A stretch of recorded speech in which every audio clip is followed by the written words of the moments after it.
لما يكون عندك معامل ومتغير بتضرب المعامل في المعامل والمتغير في المتغير. يعني ايه؟ السلام عليكم ورحمة الله وبركاته. اعزائي طلبة الصف الاول الاعدادي، معنا النهاردة الدرس الثاني في الوحدة الثانية جبر، وهو بيتكلم عن ضرب حد جبري في حد جبري او مقدار جبري. تمام، عرفنا يعني ايه المتباينات ودرسنا كويس الوحدة الاولى وعملنا ريفيجن عليها، مراجعة عليها وظبطت الدنيا. فيلا بينا النهارده ان شاء الله هناخد مقدار حد جبري في مقدار جبري. يعني ايه حد جبري؟ الاول قبل ما ابتدي الفيديو اسيب لك لينك قائمه التشغيل فوق على الشاشه، فيها كل الدروس اللي اتشرحت وكل المراجعات اللي بتنزل بالنسبه لاولى اعدادي. تمام، وكمان لينك جروب التليجرام تحت في الديسكريبشن، حبيت تسالنا اي سؤال في اي وقت. الجروب بيتفتح يوم الجمعه، بنتكلم مع بعض وبنسال اسئله وانا برد عليكم اللي انتوا عايزينه. تمام، وطبعا ده بدون اي مقابل او اي حاجه، هو بس كده بحاول ان انا اساعدكم مش اكتر. تمام، فيلا بينا نبتدي الفيديو. وقول لي ضرب حد جبري في حد جبري او مقدار جبري في حد جبري. طيب يا ميسي يعني ايه؟ انا لو جيت قلت لك 2 اكس مضروبه في 3، انا عايز اضرب الاتنين اكس في التلاتة. ده حد وده حد، ده حد جبري وده حد جبري، وعايز اضرب الحدين الجبريين دول في بعض. قال لي لما يكون عندك معامل ومتغير بتضرب المعامل في المعامل والمتغير في المتغير. يعني ايه؟ يعني انا عندي المعامل هنا 2 والمعامل هنا برضو 3. 2 في 3 بكام؟ ب6. المتغير اللي هنا اكس، المتغير اللي هنا مش موجود، يبقى هي 6 اكس بس كده. طيب يا مس فهميني اكتر. هقول لك تعالى كده، لو انت حبيت تضرب 3 واي في 2 واي أس 2، تضرب المعامل في المعامل والمتغير في المتغير. يعني ايه؟ تعالى كده معايا واحدة واحدة. اضرب المعامل في المعامل، 3 في 2 ب6، واضرب المتغير في المتغير، واي في واي أس 2 بواي أس 3. ليه؟ في حالة الضرب بجمع الأسس، واي في واي أس 2، الأساس زي الأساس، حط لي الأساس واجمع الأسس، دي ما عليهاش أس يبقى أسها 1. 2 و1 كام؟ 3. تمام؟ طيب سالب 5 واي اكس مضروبة في 2 واي اكس أس 2، أعملها ازاي؟ اضرب المعامل في المعامل، سالب 5 في 2 بسالب 10، واي في واي المتشابه مع بعض، واي في واي بواي أس 2، اكس في اكس أس 2 باكس أس 3، يبقى هي سالب 10 واي أس 2 اكس أس 3، سالب 10 واي أس 2 اكس أس 3. حلو الكلام؟ حلو الكلام. طيب يا مس مثلا هاتيلي كده، حاول بنفسك اللي هنا، تعالوا نشوف حاول بنفسك اللي في اول حاجة هنا كده. بقول لي سالب 7 واي في 5 واي أس 2. هقول لك سالب موجب يديني سالب 7 في 5 ب35، واي في واي أس 2 بواي أس 3. بس كده.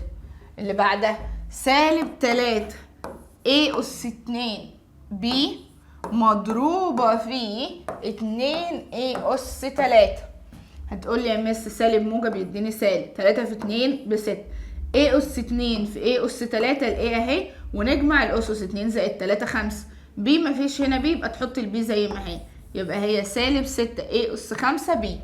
بعد كده اللي بعدها بيقول لي ال M أس 2 مضروبة في سالب 3 ال M أس 2 N مضروبة في 5 ال أس 2 M N أس 2. اضرب لي المعاملات هنا، 1 في سالب 3 بسالب 3 في 5، 1 في سالب 3 في 5 بسالب 15 اهو. طيب ال في ال في ال أس 2، ال في ال بال أس 2 اهو، ال في ال في ال أس 2، ده 1 و1 2 و2 يديني كام؟ 4. 2 و2 4. ام أس 2 في ام أس 2 بام أس 4 في ام أس 1 بام أس 5. اجمع الأسس، 2 2 1. الان مفيش هنا ان، بس في هنا ان أس 1 وهنا ان أس 2، يبقى ان أس 3، يبقى يا سالب 15 ال أس 4 ام اس 5 ان اس 3 بس كده. تمام. تعالى نشوف بعد كده. بقول لي ضرب حد جبري في مقدار ذو حدين او اكتر من حدين. يعني ايه يا مس؟ ادى الحد الجبري اللي هو سالب 5 مثلا واي، هنضربه في المقدار اللي هو 3 واي ناقص 5 واي اس 2. عايز اضرب الحد ده في المقدار ده. مقدار بيبقى اكتر من حد وفي ما بينهم جمع وطرح، وفي ما بينهم ايه؟ جمع وطرح. طيب اعمل ايه؟ قلت لك عشان تضربها توزع الحد ده على المقدار. يعني ايه يا مس؟ يعني هضرب الحد ده في حدود المقدار كلها. يعني اول حد معايا المفروض ينتج عبارة عن سالب 5 واي مضروبة في 3 واي، سالب سالب موجب 5 واي مضروبة في 5 واي أس 2. يبقى أنا علشان أضرب حد في مقدار هوزع الحد ده على حدود المقدار، هضرب الحد ده في حدود المقدار. يعني إيه؟ زي المثال اللي قدامي، هضرب سالب 5 واي في كل حد. يعني سالب 5 واي في 3 واي، وسالب 5 واي في سالب 5 واي أس 2. فهنا هاجي سالب موجب يديني سالب، و5 في 3 ب15، واي في واي بواي أس 2، زائد 5 في 5 ب25، واي في واي أس 2 بواي أس 3. بس كده. تمام. ما ينفعش اجمع هنا لان دي مش حدود متشابهه، لازم تكون حدود متشابهه عشان اقدر اجمع واطرح. دي الواي هنا اس 2 لكن الواي هنا اس 3، لذلك انا ما ينفعش اجمع واطرح. تمام. طيب تعالوا نشوف هنا، حاول بنفسك على الجزئيه دي. بقول لي سالب 7 اكس مضروبه في 2 اكس اس 2 ماشي ناقص 5 اكس ناقص 5 ايه؟ اكس. هقول لك تعال هوزع السالب 7 على حدود المقدار. هضرب سالب 7 اكس في 2 اكس اس 2، سالب في سالب بموجب، و7 اكس مضروبة في 5 اكس اهو. حلو حلو. سالب موجب يديني سالب 7 في 2 ب14، اكس في اكس اس 2 باكس اس 3، زائد 7 في 5 ب35، اكس في اكس باكس اس 2. يبقى هي الناتج سالب 14 اكس اس 3 زائد 35 اكس اس 2. تاني واحدة بقول لي سالب واي اس 2 مضروبة في 2 اكس واي زائد 5 واي 5 اكس لا 5 واي ناقص 9، وعايزني افك المقدار ده. هقول له حضرتك هاخد السالب واي دي واضربها هنا مره وهنا مره وهنا مره. سالب موجب يديني سالب واي اس 2 في 2 اكس واي، الاتنين زي ما هي. اكس مفيش حاجه تتضرب فيها يبقى هي زي ما هي. واي اس 2 لما اضربها في واي يبقى واي اس 3. حلو حلو. سالب موجب يديني سالب، هوزع الواي اس 2. 5 واي في واي اس 2 ب5 واي اس 3. حلو. سالب سالب موجب 9 في واي اس 2 ب9 واي اس 2. في حدود متشابهة عندي؟ لا. بس كده. 2 ال تربيع ام تربيع ام اس 2 مضروبة في 7 ال ام اس 2 ناقص 5 ام اس 3 زائد 4 ال. هيديني ايه؟ هقول له واحده واحده. هوزع ده على حدود المقدار، ده في ده مره وده في ده مره وده في ده مره اهو. يبقى اول واحد عباره عن 2 ال اس 2 ام اس 2 مضروب في 7 ال ام اس 2 ناقص 2 ال ام اس اهو 2 ال اس 2 ام اس 2 هنضربها في 5 ام اس 3 زائد نكمل تحت هنا 2 ال اس 2 ام اس 2 هنضربها في 4 ال اهو. تعالوا كده نضرب الحد في الحد. 2 في 7 ب14. 2 في 7 بكام؟ ب14. ماشي. ال أس 2 في ال بال أس 3. ام أس 2 في ام أس 2 اجمع الأسس يبقى 4 ناقص 2 في 5 ب10. ال أس 2 مفيش هنا حاجة يبقى تفضل ال أس 2. ام أس 2 في ام أس 3 اجمع الأسس يبقى 5 زائد 2 في 4 ب8. ال أس 2 في ال بال أس 3 ام أس 2 ومفيش حاجة يبقى نحطها زي ما هي. يبقى ده المقدار اللي طلع عندي في الضرب. تمام مظبوط. والتانية بقى نضرب 2 على 3a في 9a وهكذا وهنوزع هي. تعالى مثلا هنا بيقول لي اوجد مساحة المنطقة دي في كل من الاشكال الاتية. ركز معايا، عشان تجيب مساحة المنطقة انت عايز تجيب مساحة الشكل. فانا عندي الشكل ده شكل مش لا مستطيل ولا مربع ولا شكل معروف يعني، ولكن هو كذا شكل في بعض او مركب. طب اعمل ايه؟ قال لي هتقسم الشكل ده لجزئين. يعني انا لو جيت قسمت الشكل ده من هنا كده، يبقى انا قسمت الشكل اللي عندي ده لمستطيلين، المستطيل اللي بالطول والمستطيل اللي بالعرض، المستطيل اللي بالطول والمستطيل اللي بايه؟ بالعرض. تمام. طيب يا مس اعمل ايه؟ اجيب مساحه ازاي؟ اجيب المساحه ازاي؟ هفترض ان ده ايه وده بي وهجيب مساحه ايه واجيب مساحه بي. ازاي برضو يا مس؟ انا مش فاهم. هقول لك تعالى معايا كده واحده واحده. انا مثلا لو جيت رسمت الشكل اهو، ادي الشكل بتاعي. حلو. قلت لك ان دي كلها باكس زائد 5، وقلت لك ان دي باكس زائد 3. اكس زائد 3. الضلع ده كده باكس زائد 3. يا ست مساحه. ماشي. وقلت لك ان ده باكس، وقلت لك ان ده باكس زائد 1. عايزه مساحه الشكل. انت قلت يا مس ان احنا هنقسم الشكل كده. اقول لك ماشي. طيب ده الطول بتاعه باكس زائد 3 والعرض بتاعه باكس، يبقى اقدر اجيب المساحه ولا لا؟ اقدر اجيب المساحه. تمام. خلينا مثلا ماشي اريا دي معناها الاريا اوف A، دي معناها مساحة الشكل ايه؟ مساحة الايه؟ انتوا ما بتاخدوش انجليزي. ماشي. مساحة الايه؟ مساحة الشكل ده الطول في العرض، لان المستطيل مساحته الطول في العرض، يبقى اكس في اكس زائد 3. طيب يا مس هوزع الاكس فهيبقى ايه؟ اكس اس 2 اكس في اكس باكس اس 2 زائد 3 في اكس ب 3 ايه؟ اكس. يبقى دي المساحة بتاعت ايه؟ مساحة ايه؟ طيب عايزة اجيب مساحة بي. هجيب مساحة بي ازاي؟ انا عندي العرض باكس زائد 1. طب الطول اللي هو ده، اللي هو ده الجزء ده بس كده، ده كله ده بكام؟ ده باكس، يبقى ده زيه بايه؟ باكس. ده كله باكس زائد 5. هشيل منه مين؟ الاكس عشان يديني الجزء ده. فدي كأنها اكس زائد 5، هشيل منها الاكس فهيديني كام؟ 5. يبقى ده بكام؟ ب5. يبقى انا عندي الطول بتاعه ب5 والعرض باكس زائد 1. يبقى انا هقول له مساحة البي عبارة عن دي هي البي، عبارة عن ال5 مضروبة الطول في العرض، يبقى 5 في اكس زائد 1.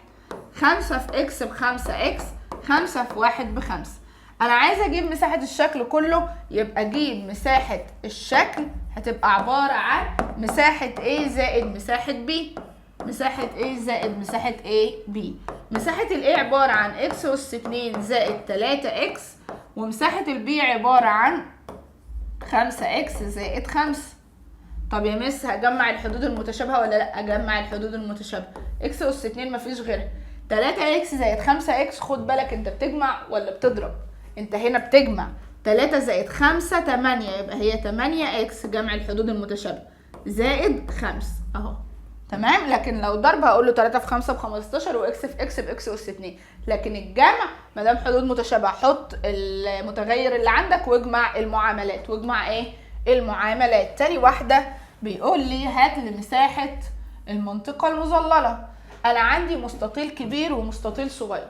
لو جبت مساحه المستطيل الكبير وطرحت منها مساحه المستطيل الصغير، يبقى انا كده جبت مساحه المنطقه المظلله.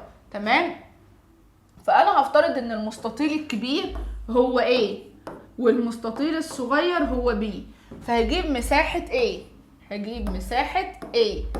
مساحة A عبارة عن ايه؟ مساحة A عبارة عن الطول في العرض، الطول بتاع المستطيل الكبير 8x والعرض y زائد 1. يبقى انا اقول له ان هي هتبقى 8x في y زائد 1 اهو.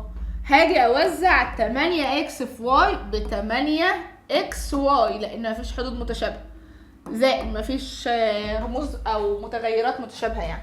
8x في 1 ب 8x بس كده. ماشي، اجيب له مساحه البي. مساحه البي بكام؟ هقول له الطول في العرض، الطول هنا بواي زائد 2 والعرض باكس اهو، يبقى اكس في واي زائد 2. هوزع الاكس، اكس في واي باكس واي، اكس في 2 ب 2 اكس اهو، يبقى دي مساحه البي. انا عايزه اجيب مساحه المنطقه المظلله، يبقى مساحه الجزء المظلل هيبقى عباره عن ايه يا مس؟ هقول لك مساحه ايه هشيل منها مساحه المستطيل الكبير اللي هو ايه، هشيل منها مساحه المستطيل الصغير اللي هو بي. مساحه المستطيل الكبير عباره عن ايه؟ 8xy زائد 8x ناقص مساحه المستطيل الصغير اللي هو ايه؟ اللي هو xy زائد 2x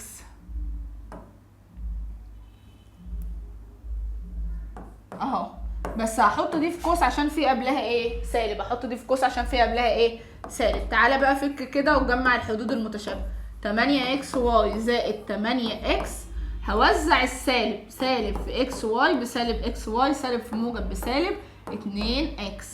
جمع لي بقى المتشابه، دي 8xy ودي سالب xy. يبقى لما اجي اجمع المتشابه هقول له 8xy ناقص xy دي مع بعضها، وهاخد ال 8x مع ناقص 2x مع بعضها لان دي حدود متشابهه. اوكي؟ طيب 8 ناقص 1 7، يبقى هي 7xy. خد بالك بتجمع وتطرح ولا تضرب وتقسم. زائد 8 ناقص 2 6، يبقى هي 6x. يبقى مساحه الشكل ده عباره عن، او مساحه المنطقه المظلله عباره عن 7xy ناقص 6x. تمام؟ تعالوا ناخد كام حاجه من الحاجات دي كده بحيث ان انتوا تبقوا مظبطين المساله كويس. وخلينا ناخد في اختصر لان احنا ما حليناش اختصر كتير. بقول لي اختصر لابسط صوره، اختصر لابسط صوره. تعالوا نحدد المسائل اللي هناخدها. خلينا ناخد اول مساله، والمساله رقم 4. تمام؟ اول مساله بقول لي 3a في a ناقص b زائد 4a في 2a زائد b اهو. هاجي هوزع الحد على المقدار. هوزع ايه؟ هوزع الحد على المقدار. يعني ايه يا مس؟ يعني هوزع ال3a دي على القوس، واوزع ال4a على القوس، وبعد كده اجمع الحدود المتشابهه. وبعد كده اعمل ايه؟ اجمع الحدود المتشابهه. طيب يا مس اعملها ازاي؟ هقول لك 3a في a ب 3a اس 2، a في a ب a اس 2 ناقص 3a في b هيديني 3ab زائد 4a في 2a، 4 في 2 ب 8 و a في a ب a اس 2 زائد 4a في b هيديني 4ab اهو. تمام؟ حلو قوي. طيب انا عندي دي a اس 2 ودي a اس 2، دي الحدود المتشابهه. هاخد 3a اس 2 زائد 8a اس 2. 3 زائد 8 كام؟ 11. يبقى هي 11a اس 2. وهنا سالب 3ab المشابه ليها 4ab، فهقول له سالب 3ab زائد 4ab هيديني 1ab، لان سالب 3 كأني بجمع سالب 3 زائد 4، اشارة الكبير بالموجب وبطرح، يبقى هي ab بس 1ab بس، الواحد ما بيكتبش. تمام؟ بس كده. طيب تعالوا مثلا لو خدنا السؤال رقم 4، بقول لي 4 في 3x أس 2 زائد 5x ناقص x في x أس 2 ناقص 7x زائد 8. وعايزني احلها. هعمل ايه؟ هوزع الاربعة هنا على القوس. هقول له 4 في 3 x أس 2 12 x أس 2، 4 في 3 ب 12. 4 في 5 x ب 20 x. سالب هنوزع سالب x هنا اهو بالسالب بتاعها. سالب x في x أس 2 بسالب x أس 3. سالب سالب موجب، واكس في 7 اكس ب7 اكس أس 2. سالب موجب سالب، واكس في 8 ب8 اكس. جمع لي المتشابه. دي أس 2 ودي أس 2، يبقى خدهم مع بعض. 12 زائد 7 هيديني 19، يبقى 19 اكس أس 2. دي اكس ودي اكس، يبقى اقول له 20 اكس ناقص 8 اكس. 20 ناقص 8 كام؟ 12 اكس.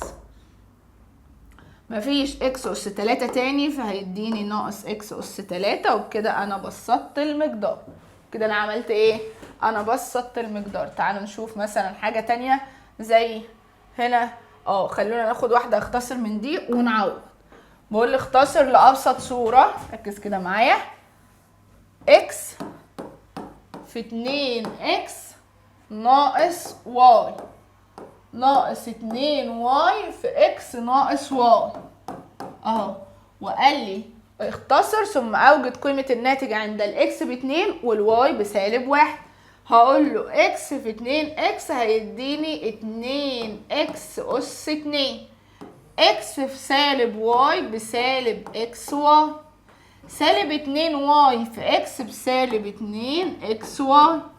سالب 2 واي في سالب 3 سالب سالب موجب، و2 واي في 3 ب6 واي اهو. تعالى بقى جمع لي الحدود ايه المتشابهه.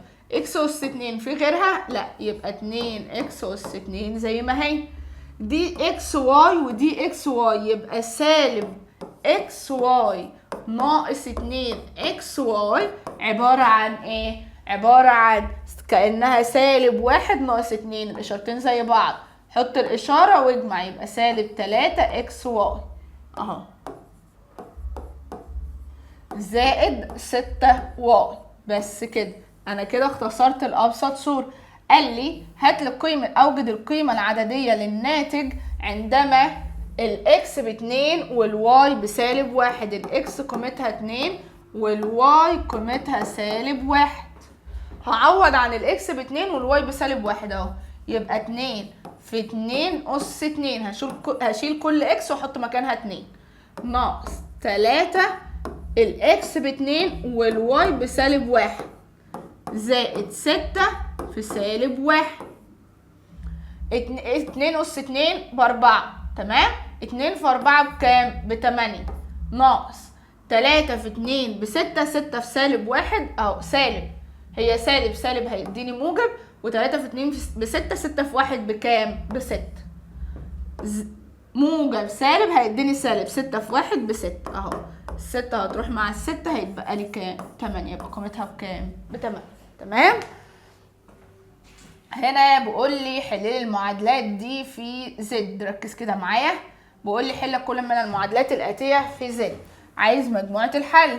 حلو قوي يا مس. تعالي قولي لي كده واحدة عشان افهم. اقول لك 2 اكس في اكس ناقص 5 هتساوي زائد 10 اكس هيساوي كام؟ هيساوي 50. هات لي مجموعة الحل، معناها هات لي قيمة اكس. معناها ايه؟ هات لي قيمة اكس. طيب اجيبها ازاي؟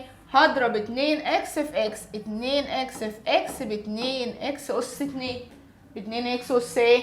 2. هوزع ال 2 اكس على سالب 5. موجب سالب يديني سالب، و2 في 5 ب10 يبقى هي 10 اكس اهو. 10 اكس زائد 10 اكس مش هتتوزع، هي بس لوحدها. هيساوي ده كله بيساوي ايه؟ 50. ده كله بيساوي ايه؟ 50. تعالى جمع. هتلاقي ان دي هتروح مع دي، صح؟ ليه؟ دي سالب 10 اكس زائد 10 اكس. الرقم زائد مع قوس الجمع بيديني صفر.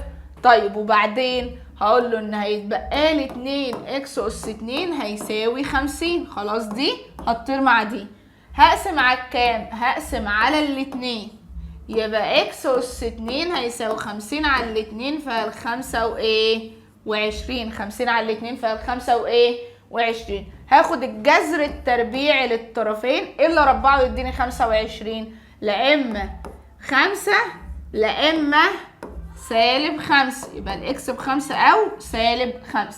يبقى مجموعة الحل اللي عندي مادام تربيع يبقى تاخدها مرة موجب ومرة ايه؟ سالب. يبقى 5 او سالب 5. تمام. دي الفكره اللي انا بحاول اقول لكم كل الافكار، وانا قلت لكم زي دي هتقسموا وتجيبوا بقى وبس كده. تمام. وهنا برضو بقول لي اوجد مساحه المستطيل، هتضرب الطول في العرض، وبعد ما تبسط وتختصر هتقوم معوض عن الاكس ب2. وهكذا برضو هنا مساحه المثلث نص طول القاعده في الارتفاع. القاعده عندي اهي، يبقى نص في اكس اس 2 زائد 2 اكس زائد 3 مضروب ده كله في الارتفاع اللي هو 2 اكس. الاتنين دي النص دي هتطير الاتنين بتاعت الاكس، فهيتبقى لك كأنها اكس مضروبة في اكس اس 2 زائد 2 اكس زائد 3. توزع الاكس بقى، وبعد ما توزع وتختصر هتعوض عن الاكس ب3، ما فيهاش اي حاجة. ده برضو مكعب. وهنا بقول لي اذا كان حجم الماء المتسرب من الخزان 27، هتجيب حجم المكعب بالكامل، وبعد كده هو قال لي حجم الماء اللي اتسرب. ماشي ابعاده كما بالشكل، فاذا تسرب منه الماء حتى اصبح ارتفاع الماء فيه باكس زائد 3. يعني بعد ما الميه اتسربت كده كده الطول والعرض زي ما هما ثابتين اكس واكس، الارتفاع ده اهو هيصبح اكس زائد 3. تمام. فما قيمه اكس اذا كان حجم الماء المتسرب من الخزان 27؟